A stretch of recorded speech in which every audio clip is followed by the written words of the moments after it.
எந்த ஊருக்காவது நீங்கள் போனீங்கன்னா எங்கேயாவது வெளிநாடுகளுக்கே நீங்கள் போனால் தமிழ்நாடை பற்றி ரொம்ப பெருமையாக சொல்லுவாங்க அந்த ஊருக்காரங்க. ஏன்னு கேட்டால் தமிழ்நாட்டில் மட்டும் இன்னும் கலாச்சாரங்கள் மாறாமல் இருக்குது. ஏன்னு கேட்டிங்கன்னா அவங்க நல்ல ஒரு ட்ரெடிஷ்னல் உடை தான் போடுவாங்க, ட்ரெடிஷ்னல் தான் அவங்க சாப்பாடு தான் சாப்பிட்றாங்க. அவங்க ரொம்ப நல்ல ஒரு இதாக இருக்கிறாங்கன்னு சொல்லி எல்லா நாட்டுக்காரங்களும் சொல்லுவாங்க. ஆனால் இங்கே வந்து பார்த்தா தெரியுது, அவன் நாட்டுக்காரனோட வேஷத்தை விட இவங்க போடுற வேஷம் ரொம்ப மோசமாக இருக்குது. சரிங்களா? ஏன்னு கேட்டிங்கன்னா நான் சொல்கிறதுனால என்னோடய வீடியோக்கள் நீங்கள் யாரும் பார்க்குறதில்ல. அதனால் பார்த்தாலும் சரி பார்க்கலன்னா பாரு, யாரோ ஒருத்தர் பார்த்து எனக்கு சப்ஸ்கிரைப் பண்ணுறாங்க, லைக் பண்ணுறாங்க, அது நல்லது.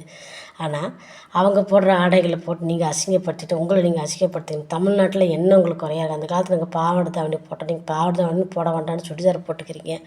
சரி, நல்லது, சுடிதார் போடுங்க, ஒழுங்காக போடுறீங்களா? துப்பட்டை மேலே போடுறதே இல்லை. அது சொன்னோம்னா அது உங்களுக்கு கோபம் வந்துடுது. அதனால தான் ஜனங்க இன்றைக்கி அந்த காலத்தில் இந்த மாதிரி சின்ன குழந்தைங்களுக்கு எடுக்கிறது இந்த மாதிரிலாம் இல்லை. இப்போ சின்ன குழந்தைங்களுக்கு விடுறதில்ல. 6 மாத குழந்தைய கூட விட்டு வைக்கிறதில்ல. அந்த அளவுக்கு ரொம்ப கேவலமாக இருக்கிறாங்க. ஒரு செல்ஃபோன் எடுத்துட்டிங்கன்னா அதில் வெறும் ஆபாசங்க தான். ஒரு விளம்பரத்துக்கு என்னையா வேணும்? விளம்பரத்துக்கு கூட ஒரு அசிங்கமாக ஒரு ஆபாசம் வருது. ஜட்டி எடுத்துட்டிங்க, ஜட்டியும் பிரா மட்டும் போட்டுக்கிட்டு பொம்பளை ஆடுது. இதெல்லாம் எவ்வளோ கேவலம்! இதெல்லாம் நினச்சிட்டு இருக்கிறாங்க இதுதான் ஆடம்பரம், இதுதான் உலகத்தில் ஜனங்க ரொம்ப டீசெண்டாக இருக்கிறாங்கன்னு நினச்சிக்கிறாங்க. இதுதான் அவங்களுடைய கலாச்சாரங்கள்.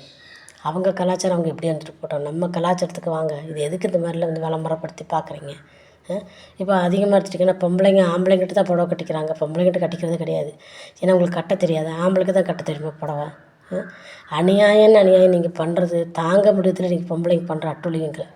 அப்புறம் இந்த மாதிரிலாம் செய்யாமல் இருக்க மாட்டேன். அந்த 3 பிள்ளைகளை கொண்டு போய் அவங்க 6 பேர் சேர்ந்து எடுத்துக்கிறாங்க. அந்த பிள்ளைங்க ஒத்து தான் போயிருக்குது.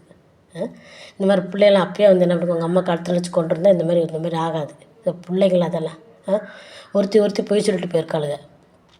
போனானுங்களே அப்போனாச்சும் தெரியுமா? 6 பேர் வரானுங்களே, அப்புறம் அந்த பிள்ளைங்க யாரோ ஒருத்தர் தெரியப்படுத்தி போய் வெளியே வந்துருக்கலாம்ல.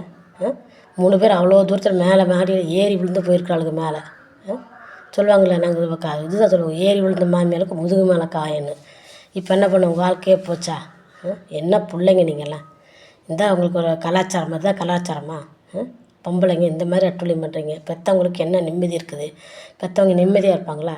எங்கே போய் சாகலாம், எங்கே போய் இது பண்ணலான்னு அவங்க நிம்மதி இழந்து போயிருப்பாங்க.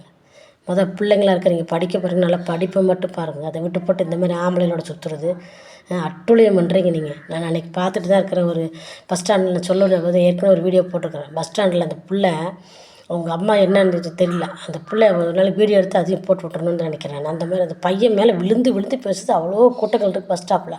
அவ்வளோ பஸ் ஸ்டாண்டில் ஆளுங்க நிற்கிறாங்க, பஸ்ஸுங்க அவ்வளோ நிற்கிது. எல்லாம் சிங்காநல்லூர் பஸ் ஸ்டாண்டில் தான் மக்களே. அந்த பிள்ளை இப்போ காலேஜ் போயிடுச்சாட்டு, ஃபஸ்ட் ஸ்டாண்டர்ட் போயிடுச்சு. மறுபடியும் அதே மாதிரி அந்த பசங்களோட மேலே விழுந்துக்கிட்டு அவங்க கைங்கெல்லாம் மார்பு மேலே படுது. இதெல்லாம் தேவையா? இதுதான் உங்களுக்கு டீசெண்டாக? இதுதான் உங்களுக்கு ஒரு இதா? எதுக்கு இந்த மாதிரி பண்ணுறீங்க? உங்களுக்கு அசிங்கமாக இல்லையா? நாங்கள்லாம் கொஞ்சம் மார்பு தெரிகிற மாதிரி இருந்துச்சுன்னா உடனே எங்களுக்கு தாவணி போட சொல்லிடுவாங்க. 13 வயசில் எங்களுக்கு தாவணி போட்டாச்சு. நாங்கள்லாம் தாவணி போட்டு இழுத்து மூடுன்னுவாங்க. அதனால தான் மக்கள் நாங்கள் எந்த ஒரு ஆபத்து இல்லாமல் இந்த காலம் மட்டும் வாழ்ந்து வந்துட்டு இப்போல்லாம் பார்த்தீங்கன்னா ஆபத்து எங்கே ரோட்டில் போனாலும் சரி, வீட்டில் இருந்தாலும் சரி, ஆபத்துக்கள் தானே தேடி வருது. ஏன்னா நம்மளுடைய கலாச்சாரமும் நம்மளுடைய ஆடை அலங்காரங்களும் நம்மளுடைய ஆபத்துகள் நம்மளை தேடி வான்னு வீட்டுக்கு கூட்டு சேர்த்து வச்சுக்கிறோம். அதனால தான் மக்களை